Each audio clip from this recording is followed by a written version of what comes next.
nobelang ito ay sinulat ko upang buksan ang mga mata ng mga Pilipino mula sa mga katiwalian ng mga Kastila at upang ipakita ko sa inyo ang paninirang puring ipinarating ng mga Kastila sa mga Pilipino.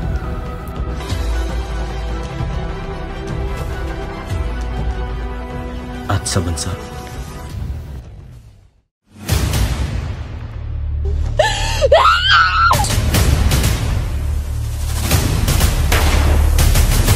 Mahal kong Maria, hangad ko rin lamang ang inyong nag-uumapaw na kaligayahan. Pinakilala ko sa inyo, si Crisostomo Ibarra. Kararating lang mula sa Europa. Ang ganda mo ngayon, Maria. Nabalaan namin nakauwi na pala yung irog na si Crisostomo Ibarra. Pag-ibig na para lang isang halik sa hangin. Buenos dias, Sir Isabel. Buenos dias, Ina. Lalabas na si Maria.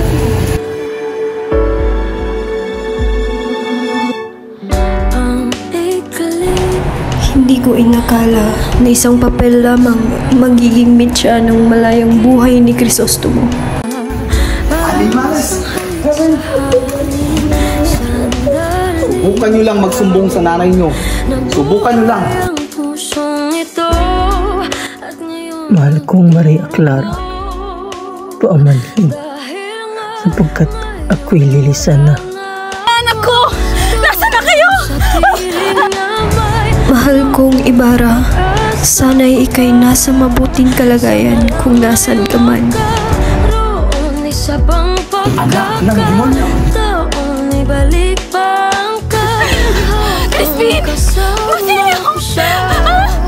Mga anak ko!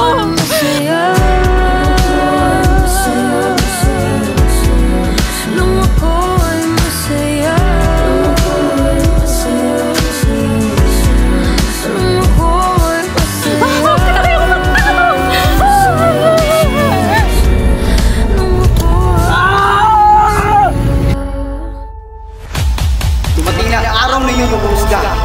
Kaya tawagin mo na ang kapwa mo demonyo at magsama kayo sa impyerno!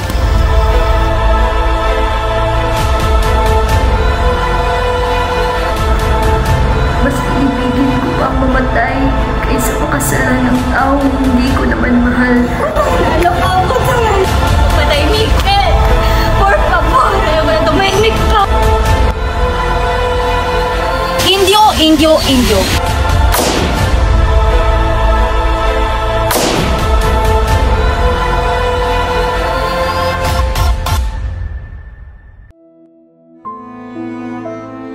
Maria Clara, mahal ko, nagkakamali ka kung sa tingin mo'y ninisan kita, sapagkat araw-araw sa iyo lamang ako.